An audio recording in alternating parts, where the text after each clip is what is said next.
Қайырлы күн достар, сіздерге қазір тренд болып жатырған тренжал сайтымен таныстырып өтемін. Біріншіден, бұл жерге сіз жаңағыдай регистрация жасап кіресіз.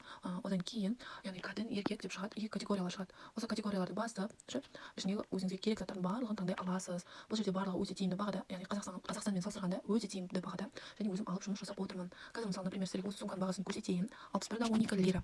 Яғни ол 1949 теңге келумен 2200 теңгеге шығады. Солай заказ беруге болады. Және де сіздерге айта кететін нәрсе, хесап белгілерімді басып, бұл жерде колонка белгілерін басып, көбінесе өздерінің имейларын, фамилияларын жазып, телефон номерлерін жазады. Олай болмайды, достар. Бұл жер турецкий сайт болғандықтан, бұл жерге турциялық номер мен турциялық адрес жазу керек. Одан кейін барып, сол жерде тиімді Карго деген компания бар. Сол компаниямен сенімді адам тауып алып, сонымен жұмыс жасасаңыздар болады. Мен өзім солай жұмыс жасап, доставка жасап отырмын. Бұл жерде енді көптеген брендтердің барлығы бар десем болады. Яғни Катон, Дефакто деген сияқты қазіргі танымал нелердің барлығы бар брендтердің. Солардан арзан бағада киімдер алып отырсаңыздар болады. Качествосы өте супер. Егер де адрес белгілерімді толтырып, менде жұмыс жасағым келеді десеңіз, менің каналыма тіркеліп, осы видеоға лайк бассаңыз болады. Және де профильге өзімнің WhatsApp ссылкамды қалдырып кетемін. Егер де тіркеліп жұмыс жасағыңыз келсе, маған міндетті түрде жазыңыз. Күндеріңіз сәтті өтсін.